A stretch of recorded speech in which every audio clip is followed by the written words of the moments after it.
Today's session is presented by Dr. Rutula. She is an assistant professor in palliative medicine, Department of Critical Care Medicine, Bharati Hospital, Pune. She has done her MD in palliative medicine from Tata Memorial Hospital, Mumbai, and currently working in Bharati Hospital and Research Center, Pune. Interested in research in palliative medicine, especially in oncology, non-oncology, and pediatric population. She has a keen interest in making palliative accessible to population and improving the quality of life. Madam आपका स्वागत है, welcome ma'am. Thank you so much. बहुत excited हूँ to take this class for the nurses and the main support system जो होते हैं patient care के लिए. थोड़ा सा mixture होगा हिंदी और English का. I hope that is okay with everyone. And अगर कुछ भी doubt हो तो please बेझिझक पूछिएगा मुझे. मैं अपने स्लाइड शेयर करती हूँ. मुझे बता देना अगर आपको दिख रहा है नहीं दिख रहा है.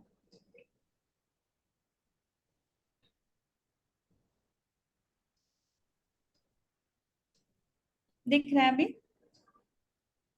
हाँ मैम दिख रहा है. ओके ठीक है. तो चालू करने से पहले कोई मुझे पेन की डेफिनेशन बता सकता है? कोई भी अनम्यूट करिए और मुझे जस्ट बताइए कि पेन क्या होता है. Like what do you understand, pain क्या है?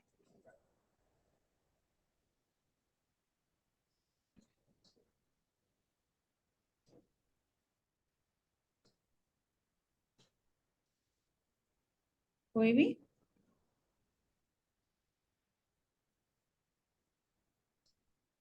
Okay, so basically pain unpleasant sensory और इमोशनल एक्सपीरियंस है. जो एक कोई भी इंजरी जो हमको होती है तो उसके वजह से होता है जनरली. बट बिना इंजरी के भी कभी कभी पास्ट एक्सपीरियंस के वजह से you perceive it as a potential, म्हणजे पोटेंशियली ये हार्मफुल हो सकता है हमें, तो you can perceive it as pain. और सब part of pain is neuropathic pain, जिसमें बेसिकली जो आपके नर्वस सिस्टम्स होते हैं या नर्व्स होते हैं उनमें कुछ लीजन होता है या उनका कोई बीमारी होता है. So that is neuropathic pain. तो परसेप्शन है, बेसिकली सोमैटिक परसेप्शन है, बॉडीली सेंसेशन है which is perceived as an experience threat. कुछ तो गलत होने वाला है. That is what the perception of the pain is. तो ये बहुत अनप्लेजेंट और बहुत नेगेटिव इमोशन जैसे होता है. It's not a good experience. So technically speaking जब हम पेन की बात करते हैं तो it is a protective instinct. Basically अगर सपोज फॉर एग्जांपल हम ले कि हमने किसी गर्म चीज को हाथ लगा दी तो हमारा हाथ तुरंत पीछे जाता है बिकॉज ऑफ जो पेन होता है उसकी वजह से. तो वो प्रोटेक्टिव होता है, वो हमें हेल्प करता है हार्मफुल चीजों से बचाने के लिए. बट जब वो क्रॉनिक होने लगता है, जब वो कुछ थ्रेट नहीं है तभी भी पेन अगर परसिस्ट कर रहा है या कंटिन्यू हो रहा है तो उसको क्रॉनिक पेन या मैल एडेप्टिव पेन बोलते हैं. जो कुछ तो ऑर्गन का बोलिए या कुछ ठीक से नहीं फंक्शनिंग ठीक से नहीं हो रही है कोई बॉडी में तो उसको रिप्रेजेंट करता है. तो हम बेसिकली अभी मैल एडेप्टिव या क्रॉनिक पेन की बात करेंगे. ठीक है, जैसे मैंने बोला अक्यूट पेन प्रोटेक्टिव रहता है. क्रॉनिक पेन उसके जो सपोज अगर let's say for example fracture है तो मैक्सिमम उसका हमने ऑर्थोपेडिक सर्जन के पास जाके फिक्सेशन वगैरह करा लिए तो maximum about 2 weeks to 3 weeks pain रहता है. उसके बाद वो चला जाता है. तो इसके बियॉन्ड लाइक अपने नॉर्मल टाइम ड्यूरेशन के बियॉन्ड अगर कोई पेन लास्ट कर रहा है तो उसको क्रॉनिक पेन बोलते हैं, जिसमें ऊपर नीचे हो सकता है. लाइक कुछ इंटेंसिटी बहुत ज्यादा हो जाएगी कभी पेन की या कभी कभी कम हो जाती है, लेकिन आते जाते रहता है. So according to the international association of study of pain, जो है इंटरनेशनल एसोसिएशन है पेन का, उनके हिसाब से अगर 3 महीने से ज्यादा अगर पेन रहता है तो उसको क्रॉनिक पेन बोलते हैं. तो क्रॉनिक पेन का क्लासिक एग्जांपल वुड बी जो कैंसर एसोसिएटेड पेन रहता है उसको हम क्रॉनिक पेन बोलेंगे। तो अभी असेसमेंट की बात आते हैं, तो कोई बता सकता है कि पेन को जब हम पूछते हैं कि क्या आपको दर्द हो रहा है, तो आप क्या क्या पूछते हो? सिर्फ इतना ही पूछते हो क्या आपको दर्द हो रहा है, या उसके आगे भी आप कुछ पूछेंगे?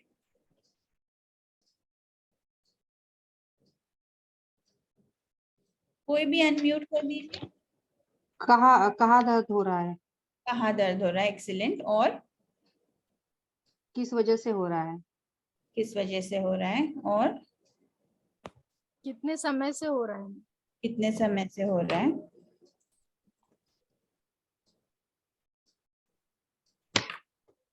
कितना दर्द हो रहा है आप पूछेंगे, कितना दर्द हो रहा है, हल्का है, उससे थोड़ा ज्यादा है, बहुत तेज है, ठीक है, वेरी गुड। तो हम पूछेंगे कहाँ हो रहा है एग्जैक्टली, जहाँ कौन से पार्ट में हो रहा है एग्जैक्टली। सिवेरिटी कितनी है, म्हणजे कितना दर्द है। मामूली सा हल्का सा दर्द है जो सहन करने लायक है, उससे थोड़ा सा ज्यादा है जिसके लिए दवा दे दिया तो अच्छा होगा, एंड बहुत तेज दर्द है जो बर्दाश्त के बाहर है।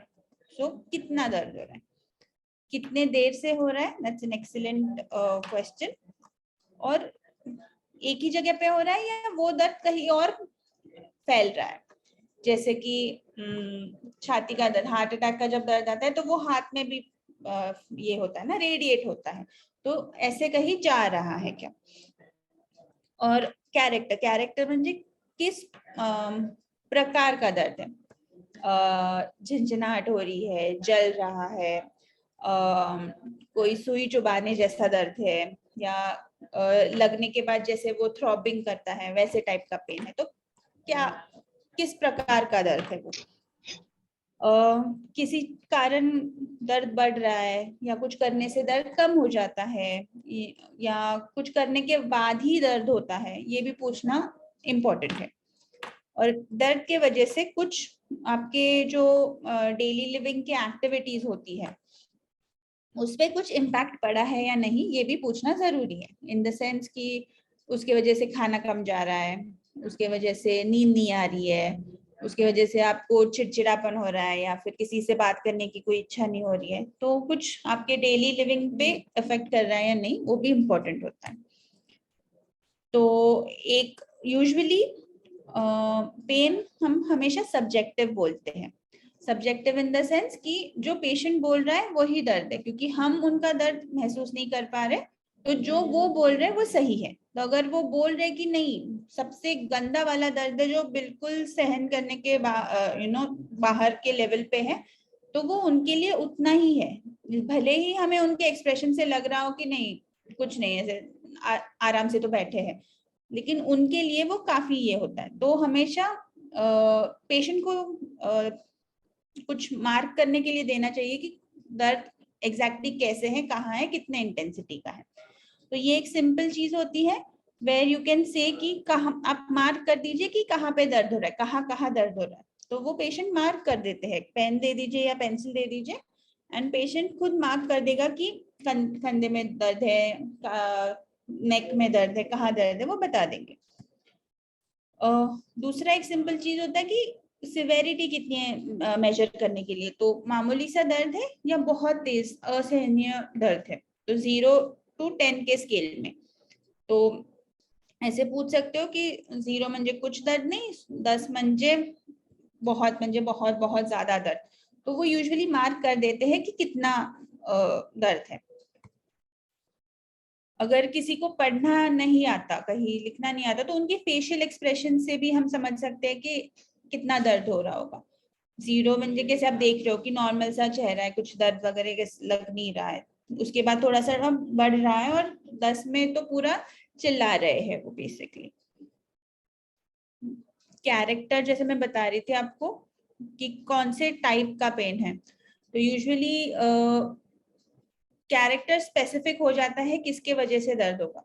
जैसे हड्डी टूटने पर एक डल पेन होता है या शार्प पेन होता है, पेट में जो मरोड़ आती है कॉन्स्टिपेशन के वजह से बोलो या ऑब्स्ट्रक्शन की वजह से बोलो, तो या फिर अपना रीनल स्टोन्स होते, किडनी स्टोन्स और वो सब होते हैं, तो एकदम कॉलिक की पेन होता है, जैसे मरोड़ वाली दर्द होती है या एथन टाइप्स होता है, तो दैट इज विसरल पेन, जो ठीक से आप लोकलाइज नहीं कर सकते, मतलब एक फिंगर से नहीं बोल सकते कि एक फिंगर से बताओ कि कहाँ दर्द हो रहा है, तो वो कर नहीं पाएगा, तो थोड़ा सा पुअरली लोकलाइज्ड पेन रहता है।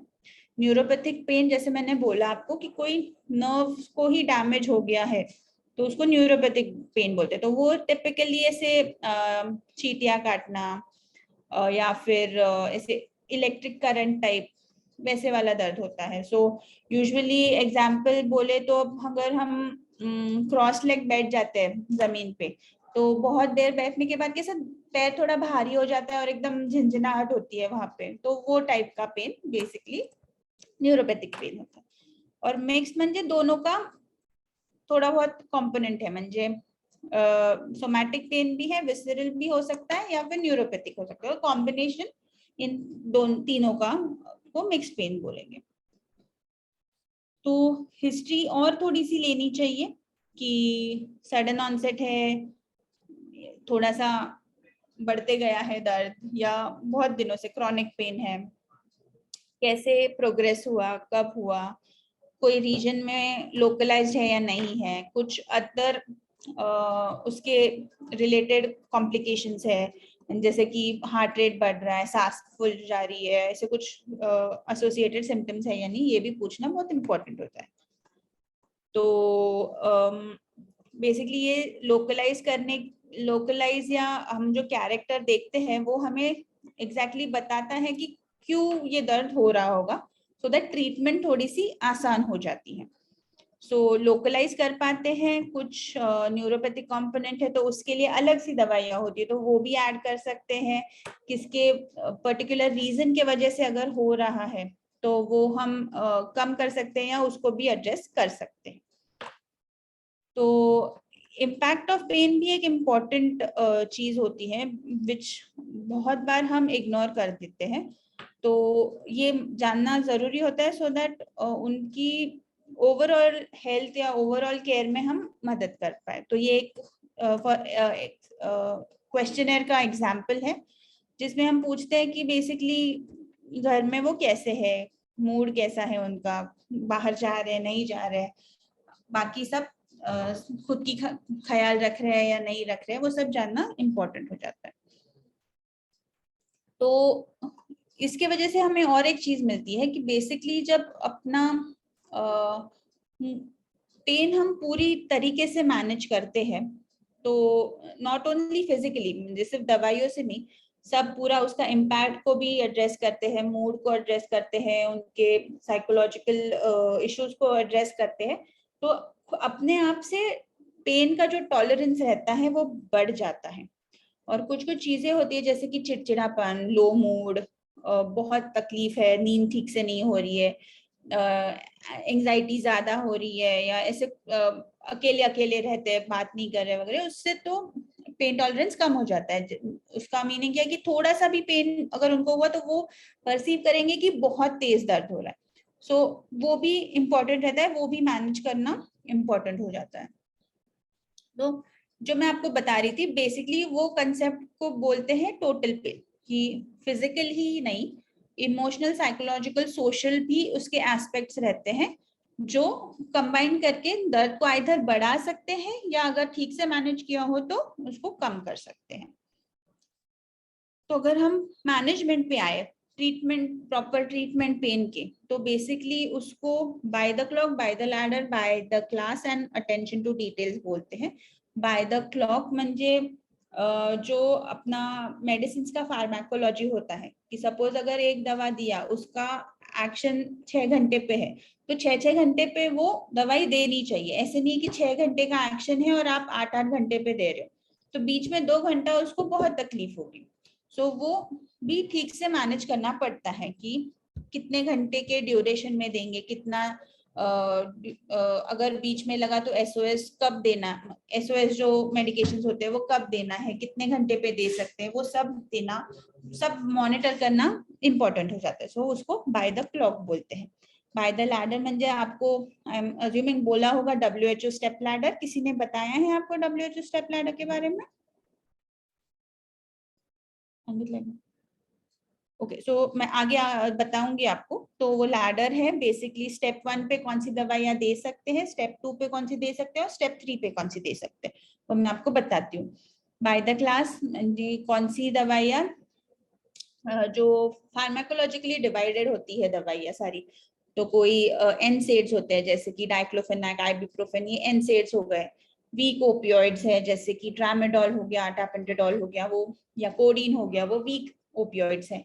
और स्ट्रॉन्ग ओपियोइड्स है जो मॉर्फिन, फेंटेनिल, वो जो होते हैं वो स्ट्रॉन्ग ओपियोइड। तो ये तीनों ये क्लासेस में डिवाइडेड होते हैं बेसिकली मेडिसिन, और कौन से क्लास कौन से टाइप के पेन में इफेक्टिवली काम करेगा ये जानना जरूरी है। और अटेंशन टू डिटेल्स, जैसे मैंने अभी बोला कि not just the physical aspect of pain, म्हणजे सिर्फ दर्द है उसको ट्रीट नहीं करना है, उसके वजह से जो भी तकलीफें हो रही है वो सब भी मैनेज करना इंपॉर्टेंट हो जाता है। तो psychological issues, emotional issues, social issues और स्पिरिचुअल इश्यूज को भी एड्रेस करना जरूरी है। और अटेंशन टू डिटेल्स ये भी मायने रखता है कि दवाइयों से कुछ ज्यादा साइड इफेक्ट्स हो रहे हैं क्या, उसको मैनेज करना, उसके कुछ कॉम्प्लिकेशंस हो रहे हैं उसको मैनेज करना, तो वो सब भी डिटेल्स हमें पता होने चाहिए। तो बेसिकली जब हम फार्माकोलॉजिकल मैनेजमेंट के यहाँ पे आते हैं तो हमें ठीक से दवाइयाँ चूज करनी चाहिए, डोज ठीक से चूज करना चाहिए, कैसे देना है, ओरली देना है, इंजेक्टेबल देना है, इंट्रामस्कुलर देना है, कैसे देना है वो चूज करना होगा। शेड्यूल ठीक से बनाना है, जैसे मैंने बोला आपको अगर 6 घंटे पे असर कम खत्म हो जा रहा है तो आप 8 घंटे पे दवाई देके नहीं चलेगा, 6 घंटे पे देना होगा। तो उसका डोसिंग इंटरवल जो रहता है वो ठीक से चूज करना है। दर्द को कैसे कंट्रोल में रखना है, ऊपर नीचे हो सकता है लेकिन एक स्टेबल हमें ब्लड लेवल मेंटेन करनी है मेडिसिन की, सो दैट पेन कंट्रोल में रहे। अगर बीच में एक एग्जैजर्बेशन आ जाता है, इन द सेंस बीच में कुछ मूवमेंट के कारण या किसी कारण दर्द एकदम से बढ़ जाता है, तो उसके लिए भी अच्छी ठीक से दवाई देना या इमीडिएट दवाई देना इंपॉर्टेंट हो जाता है, तो वो भी ठीक से मैनेज करना है। डोज हमें हमेशा टाइट्रेट करते रहना है। ऐसे कभी कभी हो सकता है कि over a long period of time जो हम डोज दे रहे हैं वो इनफ नहीं होगा, specially with opioids tolerance develop हो जाता है कि वही डोसेज ऑफ मेडिसिन पे इफेक्ट नहीं आता, सो हमें थोड़ा सा बढ़ाना पड़ता है, तो वो ठीक से टाइट्रेट करना। या अगर अक्यूट पेन में आया है, आपने एक लेवल चालू किया है लेकिन उससे कम ठीक से दर्द कम नहीं हुआ है, तो हमें अप टाइट्रेट करना है या डाउन टाइट्रेट करना है, वो भी ठीक से आना चाहिए। एंड हमेशा साइड इफेक्ट्स बोलो या उसके जो टॉक्सिसिटी लेवल्स बोलो वो प्रिवेंट करते आने चाहिए, या फिर अगर आ गए हैं तो ठीक से मैनेज करना चाहिए। तो जैसे मैं बता रही थी आपको ठीक से परसिस्टेंट पेन कवर करना है। तो जो हमारा परसिस्टेंट पेन है, ये जो आप रेड में देख रहे हैं, वो सपोज आपका पेन लेवल है, आपका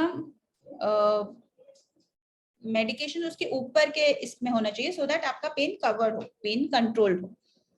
ओवर मेडिकेट नहीं करना चाहिए, लेकिन अगर बीच बीच में जैसे आप देख रहे हो ये पीक्स जो आ रहे हैं, तो बेसिकली उसको मैनेज करते आना चाहिए, सिर्फ परसिस्टेंट पेन को कवर करते नहीं चलेगा, ये बीच में जो पीक आ रहा है पेन का उसको भी ठीक से कंट्रोल करना चाहिए। लेकिन ऐसे भी नहीं होना चाहिए कि वो पीक्स को कंट्रोल करने के लिए आप डोज बहुत हाई दे दो, उससे साइड इफेक्ट्स भी ज्यादा होंगे और उतनी मेडिसिन की जरूरत नहीं होती, सो ये भी गलत है। अपने को परसिस्टेंट पेन कंट्रोल करके बीच में एसओएस डोसेस देने चाहिए टू कवर दोस पीक्स।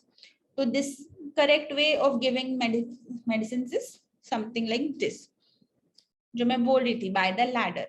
ये 3 स्टेप लैडर है, स्टेप 1, स्टेप 2, स्टेप 3। स्टेप 1 म्हणजे माइल्ड पेन, वो ऑन जो 0 to 10 हमने जो स्केल देखी थी, so from that 0 is no pain, 1 to 3 is mild pain, 4 to 6 is moderate pain, and more than 7 or more than 7 is severe pain. तो WHO ने ये क्लासिफाई किया था basically. So for mild pain हम non opioids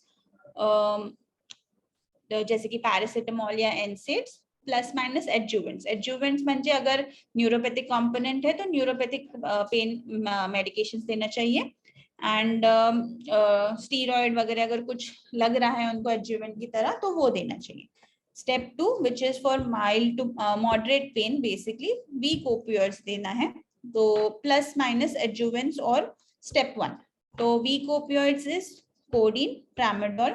टापेंटाडोल is borderline weak और strong depending on which book you read. So वो एक example हो जाता है. प्लस नॉन ओपियोइड्स जैसे कि एनसेड्स और पैरासिटामोल एंड एडजुवेंट अगर लगा तो.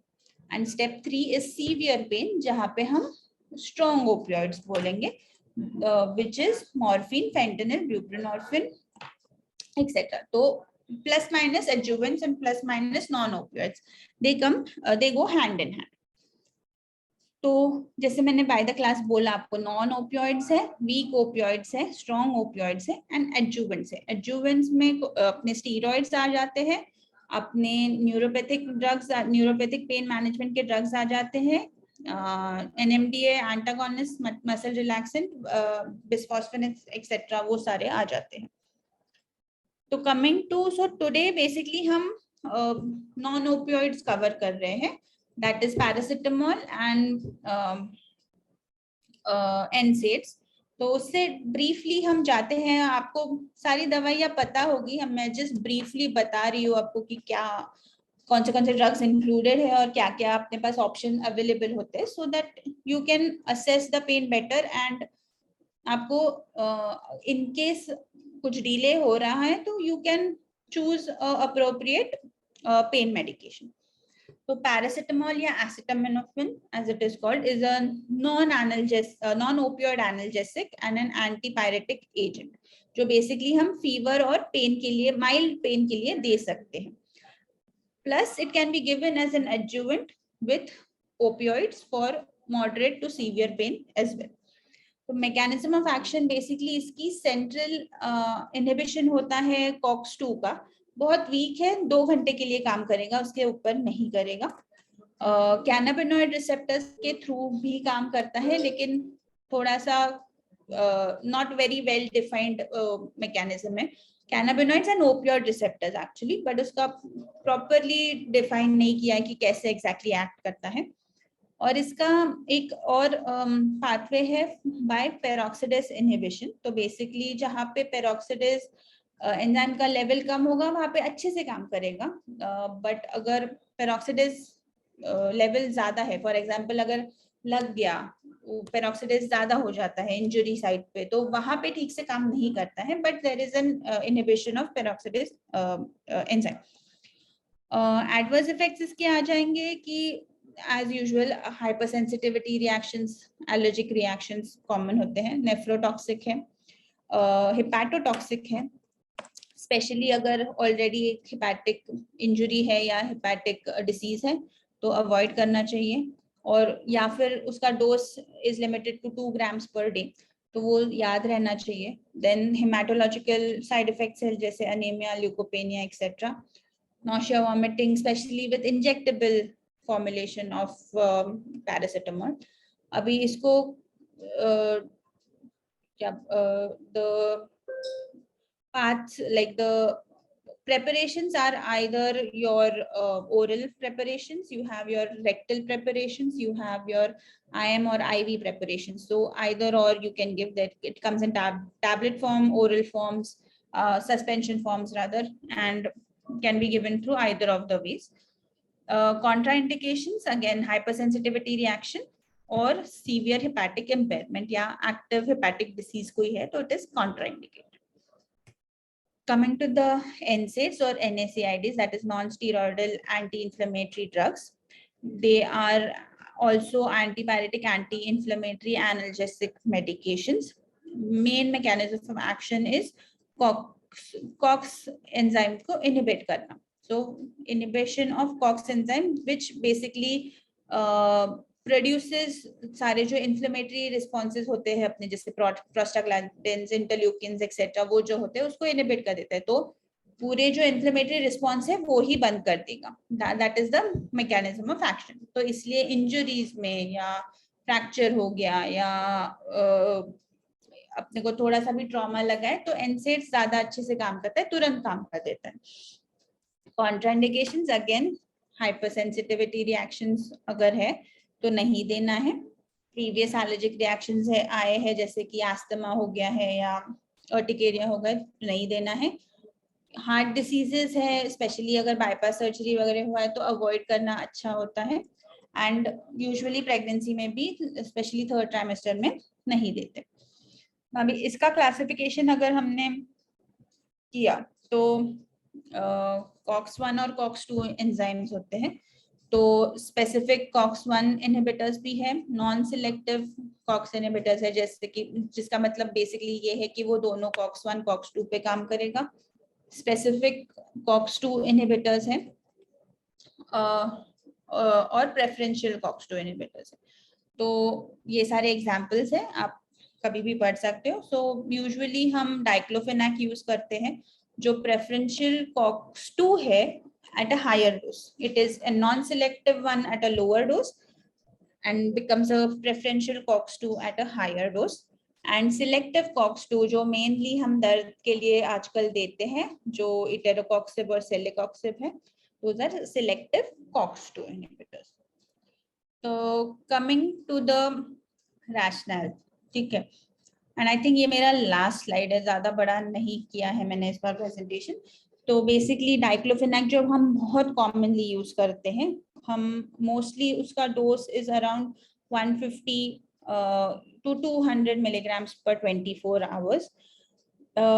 GI टॉक्सिसिटी काफी होती है, दो लिखा हमेशा बुक्स में लिखा रहता है कि it's a relatively low risk of GI toxicity, but है उसकी रिस्क ज्यादा है। स्ट्रोक और कार्डियोवास्कुलर डेथ्स भी देखे गए हैं कंपेयर टू अदर एनसेड्स, ये थोड़ा सा ये है, but it is a good analgesic medication. So अगर कुछ समझ रहा नहीं है and there are no contraindications that you know of for diclofenac, then this would be an ideal emergency medication to give to a patient with pain. Ibuprofen, again a good antipyretic agent and analgesic agent. GI toxicity इसकी diclofenac से compare करें तो काफी कम है।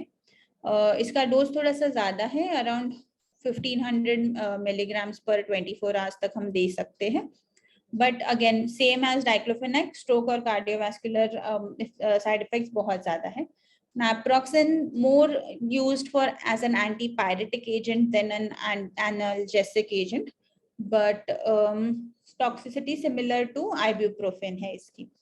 Eterocoxib जो selective COX-2 inhibitor है, it's actually not a FDA approved drug, but it is a good analgesic medication, especially in cancer patients. उसकी cardiovascular और स्ट्रोक की जो रिस्क होती है वो थोड़ी सी कम है compare to the non selective and preferential COX-2 inhibitors. And जो बेसिकली COX-2 का फायदा क्या है, जो जिनमें ब्लीडिंग टेंडेंसी ज्यादा है उसमें भी यूज कर सकते हैं, बिकॉज इसका कोई प्लेटलेट रिएक्शन नहीं आता। So this can be used in patients with bleeding disorders as well. Ketorolac actually बहुत पोटेंट एनाल्जेसिक है, स्पेशली जो किसी भी मेडिसिन को रिस्पॉन्स नहीं कर रहा है तो यूजुअली हम दे सकते हैं इसमें। 3 डे मैक्सिमम 5 डे का कोर्स होता है, उसके बाद हम नहीं देंगे इसको, but it is a highly nephrotoxic drug, तो और ब्लीडिंग को भी इंक्रीज करता है, so we have to use it very very carefully. So these are the most commonly used NSAIDs, that's why I specified on them, but which one is the right one, it's up to the physician, या फिर what type of pain it is and how well the patient responds, मुझे patient कैसे respond करता है उसको, that is more important. Thank you, that's a short था. Then any questions?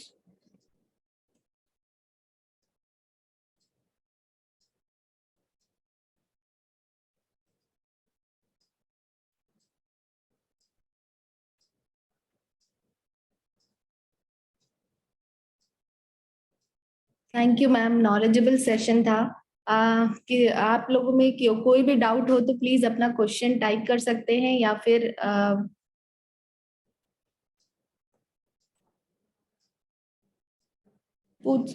या फिर अनम्यूट करके बोल सकते हैं. Ma'am, can you explain one more time the physiology Of this topic? just a minute.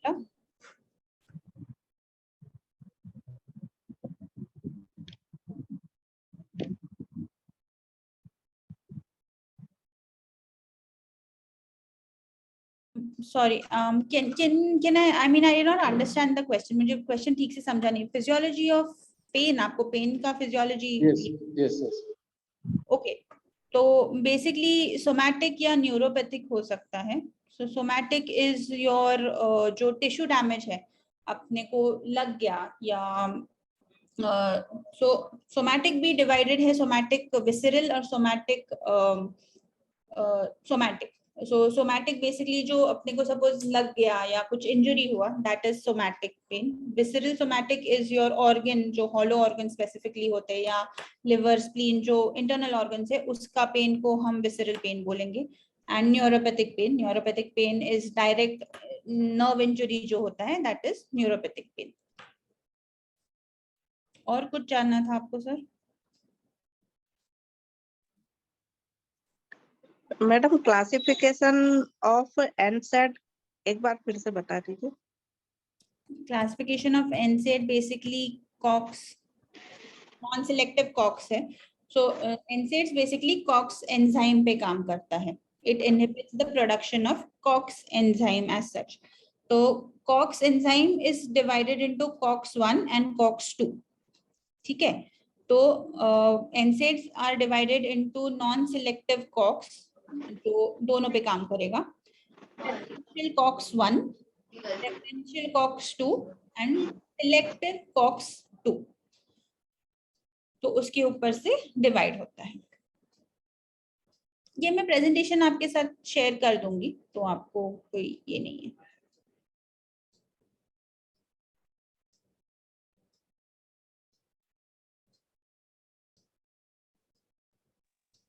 और कुछ?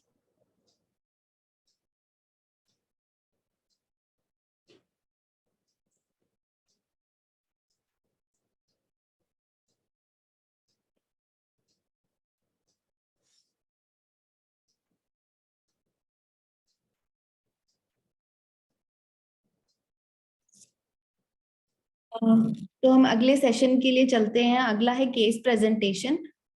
केस प्रेजेंटेशन प्रेजेंट करने के लिए मैं अनिमा जी को इनवाइट करती हूँ from Prem Jyoti community hospital. Good evening ma'am. Good evening.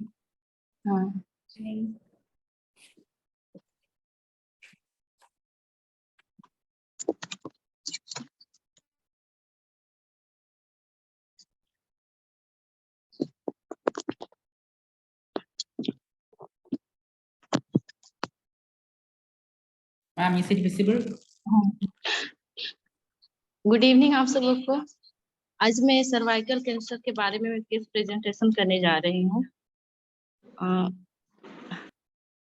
मेरी पेशेंट का एज है 42 इयर्स, फीमेल पेशेंट है, diagnosis cervical cancer 4th stage.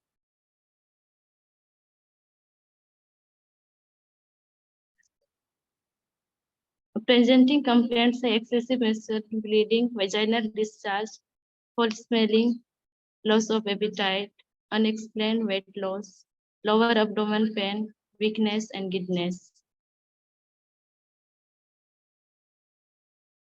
History of illness. The patient was bleeding profusely at the time of arrival. She had weakness, giddiness and severe back pain. She was diagnosed with cervical cancer in 2016. She was undergoing treatment of Government Hospital Ranchi. She was admitted there 3 weeks, after which she was discharged and returned home.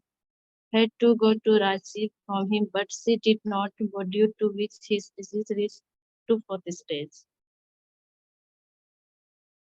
She was anemic due to excessive loss of bleeding. She was unable to walk, decreased oral intake. Examination में conscious oriented थी, BP 90/60 mmHg था, pulse rate 110 पर minute था, respiration 22 पर minute था, temperature 99.6 degree Fahrenheit था, SpO2 96% था।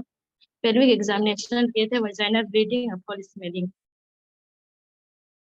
Treatment investigation में हम लोग कॉमन रूटीन भेज दिए थे।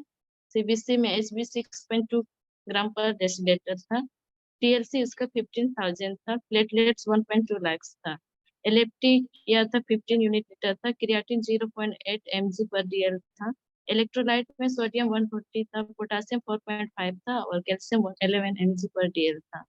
ट्रीटमेंट में उसको IV फ्लूइड 500 ml RA रस किया था, इंजेक्शन सिप्टेजन 2 ग्राम IV स्टार्ट में दिया था और इंजेक्शन पेंटोप 40 mg IV स्टार्ट में दिया था।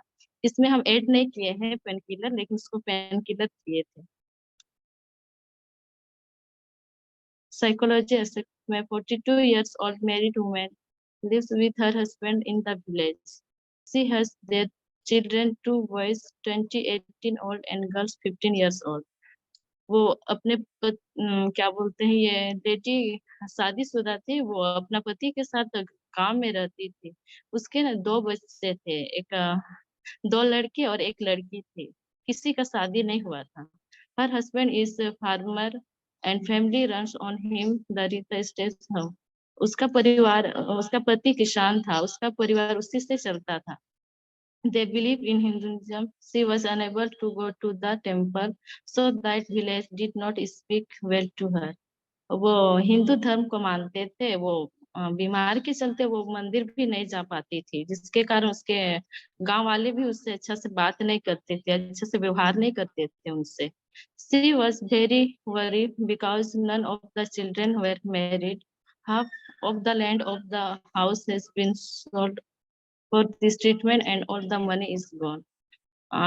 वो बहुत बेचैन और चिंता में थी कि उसका एक भी बच्चे का शादी नहीं हुआ था और वो उसके पति किसान थे, वो जमींदार थे, वो लोग उसके पास जमीन थे, तो वो लोग आधा जमीन उसके बीमारी के चलते भेज दिए थे, तो सारा पैसा उसी में उनका खर्च हो गया था। मेडिकेशन में वो कीमोथेरेपी वो पहले ही ली चुकी थी, क्योंकि वो 2016 में जब वो एडमिट हुई थी उसी समय उसका कीमोथेरेपी चल रहा था। एडवाइस किया था उसको बाद में सर्जरी के लिए।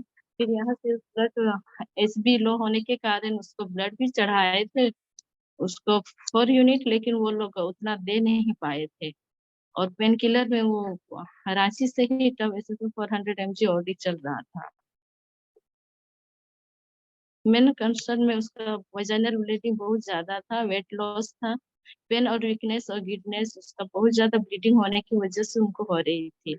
HP भी ब्लीडिंग की वजह से लो हो गया था और बीमारी बहुत दिन होने के कारण उसका पैसे के भी प्रॉब्लम हो रहे थे और उसको वो डिप्रेशन में भी जा रही थी। Summary में 42 years old female patient with cervical cancer, 4th stage, the vaginal bleeding, pelvic pain, giddiness, weakness, and black pain. This discussion points में है, how can we help with her pain? तो कोई बता सकते हैं आप लोग उसका पेन के लिए हम उसको क्या मदद करना है?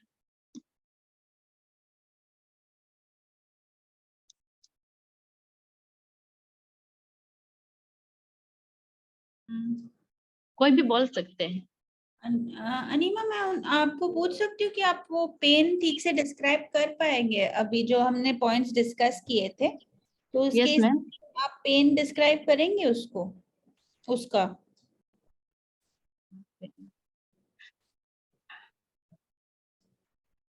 एक्चुअली मैं ना जब वो क्लास स्टार्टिंग हुआ था तो ठीक से मैं अटेंड नहीं कर पाई थी, क्योंकि अभी मेरा ड्यूटी चल रहा था। अच्छा, ओके। कोई और बताएगा? कोई अच्छा ठीक है, लेकिन आपको बेसिक पॉइंट्स पता है कौन से होते हैं पेन को देखने के लिए?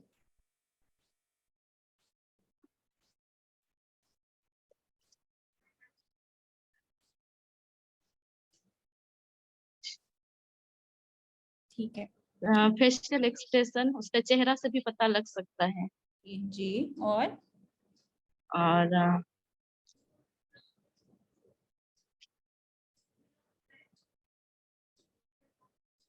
कोई और बताएगा कौन से पॉइंट्स होते हैं पेन डिस्क्राइब करने के लिए?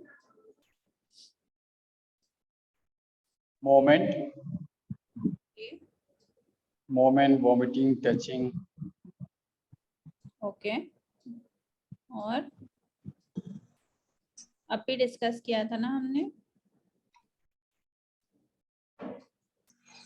पेन स्केल होता है मैम।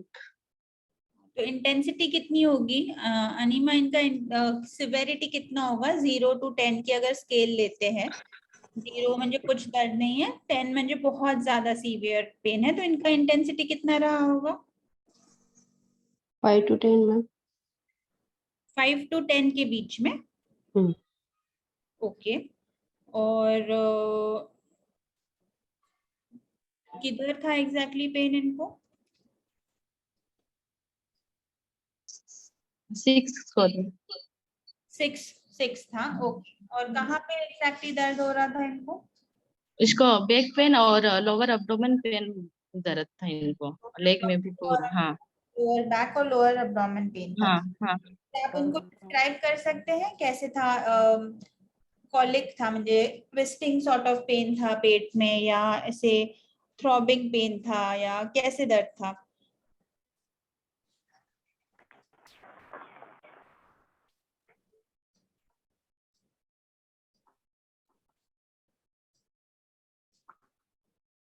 ओके। कंटिन्यू तो नहीं था मैम। बीच बीच में आके जा रहा हाँ है। बीच बीच में आ रहा था, जा रहा था। तो किसी कारण के वजह से वो ऊपर नीचे हो रहा था, या ऐसे ही कभी भी आता था कभी भी जाता था?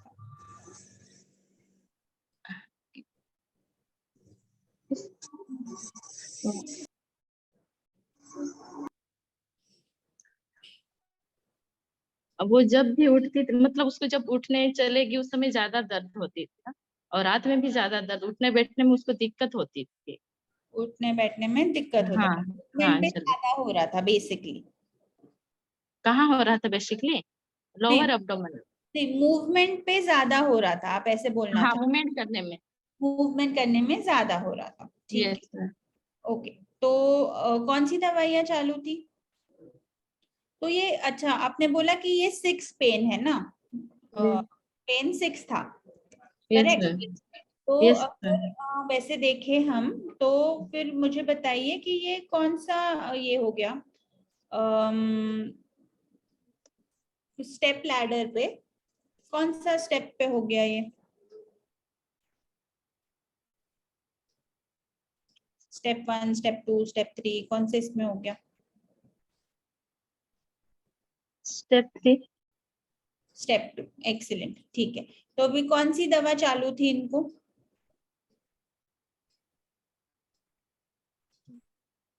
मैम हमारे हॉस्पिटल में तो इंजेक्शन डाइक्लोफिनाक ही देते हैं मैम। डाइक्लोफिनेक चालू था।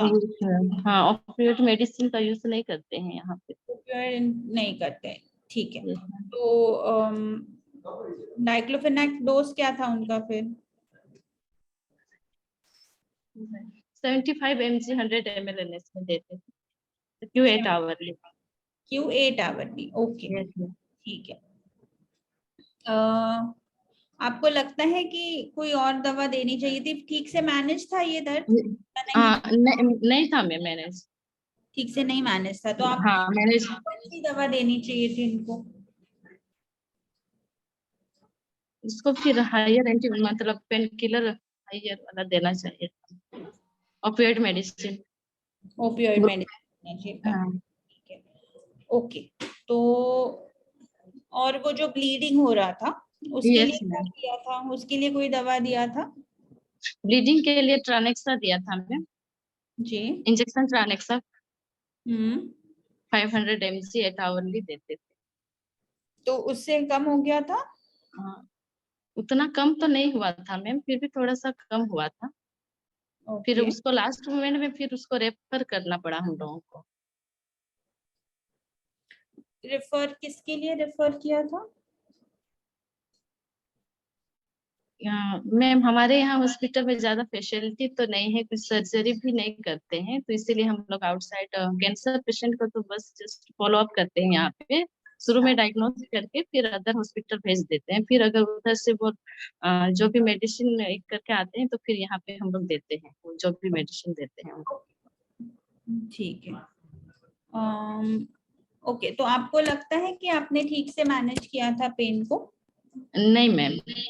नहीं किया था। ओके, तो आपके Yes. हिसाब से ओपियोइड्स देना चाहिए था। Yes ma'am. ओके, और किसी को ऐड करना है कुछ इसमें मैनेजमेंट में? आप कुछ अलग करते हैं ऐसे कुछ?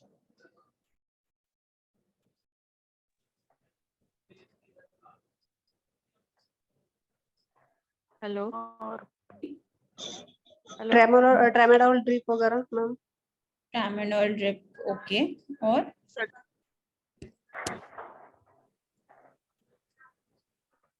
ट्रामाडोल, ओके, ट्रामाडोल का ड्रिप कैसे लगाते हैं?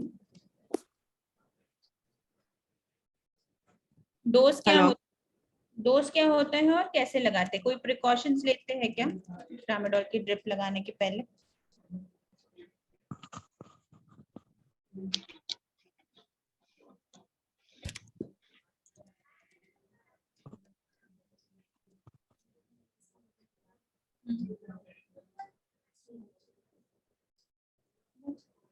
मैम ट्रामाडोल इंजेक्शन डायरेक्ट नहीं देते, उसे डाइल्यूट करके देते हैं, या तो 100 ml NS में डाइल्यूट करके उसे इंट्रावेनसली देते हैं।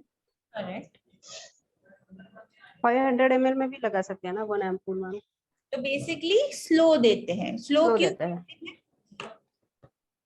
मैम एकदम से पेशेंट को वोमिट हो सकती है। तो बेसिकली ट्रामाडोल बहुत एमेटोजेनिक है, बहुत उल्टियां होती है उससे, तो साइड इफेक्ट। स्लो देते हैं। तो उसके पहले यूजुअली कौन सी दवा देते हैं हम? Immediate. नहीं। सो टेक्निकली सारे एमसेट देते हैं, लेकिन एमसेट नहीं देना चाहिए बिकॉज उसका और ट्रामाडोल का इंटरैक्शन है, जिससे ट्रामाडोल का लेवल या वो कम हो जाता है। तो पेरिनोम आइडियल होता है, पेरिनोम या डोमपेरिडोन आइदर और, बट इंजेक्टेबल फॉर्म में पेरिनोम आता है। तो मेटोक्लोप्रामाइड बेसिकली, तो मेटोक्लोप्रामाइड उसके पहले देना चाहिए, उसके बाद हमें देना है tramadol slow drip. Slow drip म्हणजे कितना? 100 ml में अगर सपोज डाइल्यूट कर रहे हो तो over how much time? 1 hour. 30 to 35 minutes is more than enough। ठीक है, और कोई क्वेश्चंस? तो आपका क्लियर हो गया अभी पेन कैसे मैनेज करना है उनका, अनिमा? Yes ma'am. ठीक है, एंड ओपियोइड्स हम दे सकते हैं। और कोई क्वेश्चन है इस केस को रिलेटेड? मैम अगर ट्रामाडोल से उसको फायदा नहीं हुआ तो ओपिएट में फोर्टिन फेनार्गन दे सकते हैं क्या? फोर्टिन फेनार्गन आजकल नहीं देते, बट अगर वो अवेलेबल है आपके पास, लाइक वो ही अवेलेबल है आपके पास, तो हाँ दे सकते हैं। फोर्टिन फेनार्गन भी दे सकते हैं, मॉर्फिन भी दे सकते हैं, फेंटेनिल भी दे सकते हैं। दे सकते हैं।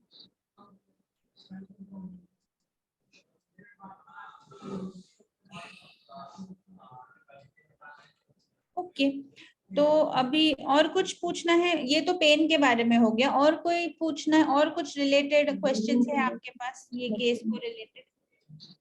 मैम उसका स्मेल था, तो उससे संबंधित तो उसका साइकोलॉजिकल कोई प्रॉब्लम होगा, उसको भी मैनेज करने के लिए। तो बेसिकली हमें देखना होगा कि वो स्मेल कहाँ से और क्यों आ रहा था। अगर इन्फेक्शन है तो इन्फेक्शन को ट्रीट करेंगे तो अपने आप स्मेल कम हो जाता है, तो ऑटोमेटिकली वो सब मैनेज हो जाता है। अगर इन्फेक्शन नहीं है, वो डिसीज के वजह से स्मेल आ रही है, तो उसको कम करने के लिए हम कुछ दे सकते हैं क्या? कुछ कोई मेडिसिन है जो आप सोच सकते हो, या कुछ चीजें हैं जिसकी वजह से स्मेल कम हो जाएगा? एग्जाम्पल्स बता सकते हैं?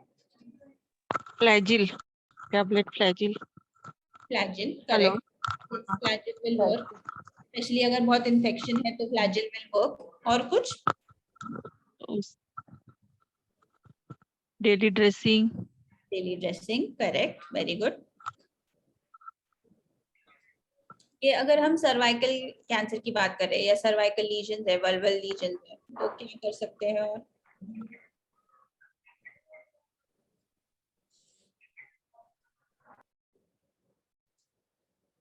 मैम शीट्स बात दे सकते हैं? सिर्फ बात है, एक्सीलेंट, वेरी गुड, ओके। तो आइदर और डूशिंग होता है ना, vaginal douching, that is another thing that you can, Metrogyl plus NS या वाटर के साथ हम डूशिंग करवा सकते हैं, सिट्स बात करा सकते हैं, बिटाडिन के साथ भी करा सकते हैं, and antibiotics, oral antibiotics, local antibiotics, that also help a lot. तो most of the time अगर infection होगा तो that also increases the chances of bleeding, या bleeding के वजह से infection के chances बढ़ जाते हैं. So you know, वो थोड़ा सा दोनों को अगर ठीक से manage किया, bleeding के साथ साथ infection को भी manage कर दिया, तो अपने आप दोनों चीजें कम हो जाती है. Yes, clindamycin भी अच्छे से काम करेगा. Basically anaerobic कवरेज के जो एंटीबायोटिक्स होंगे वो अच्छे से काम करेंगे. Any other question? अगर सब I am just putting out the question, अगर ये पेशेंट जो सर्वाइकल कैंसर के पेशेंट है, सपोज उनमें मैगेट्स हो गए, तो आप क्या करेंगे? टर्पंटाइन डाइल्यूट करके नहीं कर सकते, टर्पंटाइन भी जेनाइटल एरियाज है, टर्पेंटाइन से डायरेक्टली म्हणजे डाइल्यूट करके भी डाला तो there is a high chance की इंजरी हो जाए, bone injury. Any other thing you can think? Metrogyl Metrogyl Metrogyl में will not help with maggots, no? जो सुपर एडेड इन्फेक्शन है that will be covered but not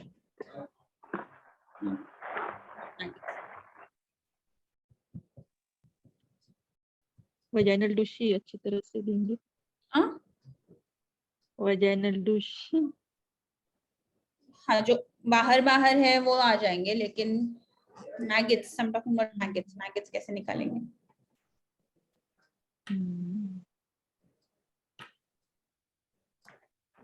ma'am Betadine से clean कर सकते हैं. वी कैन यूज ये अपना D25 या D50, उससे बाहर आ जाते हैं, and it's not irritant to the skin also, so that can be used as instead of turpentine oil we can use D25 या D50. and orally ivermectin help करता है मैगेट्स में, अगर orally देखा जाए.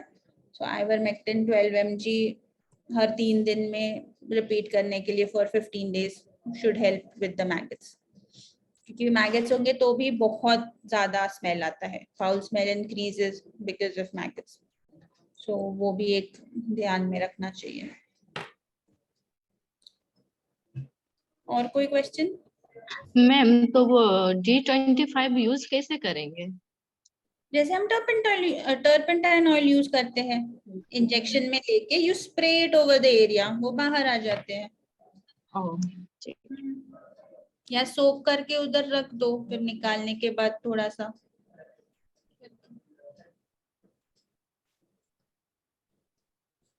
DV25 means 25 dextrose. डेक्स्ट्रोस, हाँ.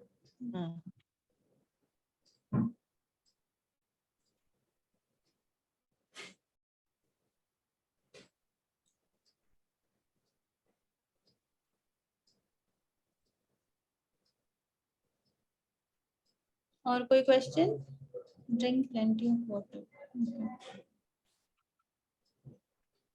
Bleeding के लिए मैम ब्लीडिंग ये अगर ट्रानेक्सा इथाम्सिलेट जनरली वर्क कर लेता है. इन केस वो नहीं है तो फिर गायनेकोलॉजिकल मैनेजमेंट करना पड़ेगा. फॉर एग्जांपल पैकिंग करना पड़ सकता है कभी कभी.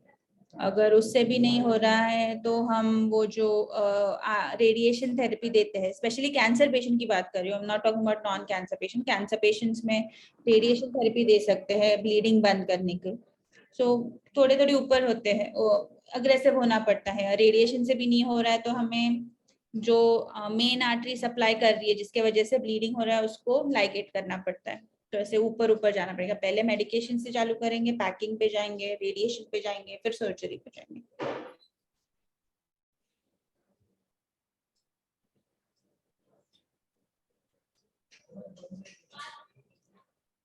हेलो मैम, जी? वेजाइना मेगल्स है तो क्या यूज करेंगे उसमें? सुनाई नहीं दिया। डेक्सट्रोज का जो इंजेक्शन आता है ना, D25 या D50। D25।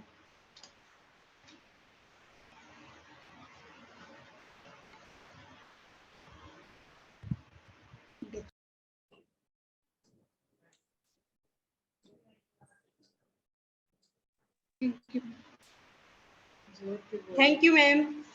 Thank you. और कोई क्वेश्चंस?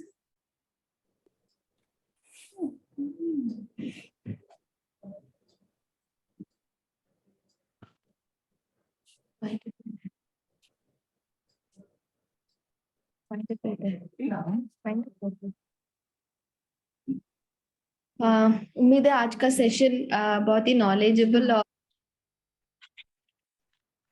नॉलेजेबल और बहुत कुछ आपको लर्न करने को मिला आज। Thank you so much madam for joining. उम्मीद है कोई क्वेरी नहीं है अब। कुछ हो तो अभी भी है टाइम। हम और भी क्वेश्चंस ले सकते हैं।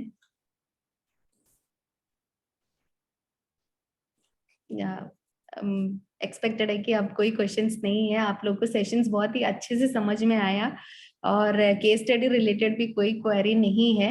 ऑलमोस्ट सारे पॉइंट्स ही कवर हो गए हैं, फिजिकल, साइकोलॉजिकल, स्पिरिचुअल, सारे एस्पेक्ट्स को लेके ही केस स्टडी में इन्वॉल्व किया गया है और मैनेजमेंट एस्पेक्ट बहुत ही अच्छे से एक्सप्लेन किया गया है। So thank you so much for joining. Thank you ma'am for joining. Thank you. Thank you.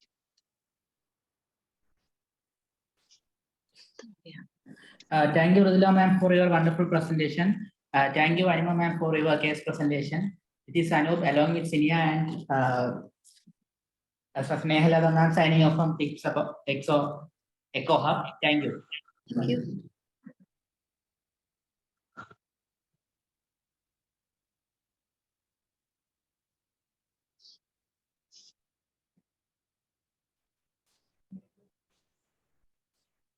चलो।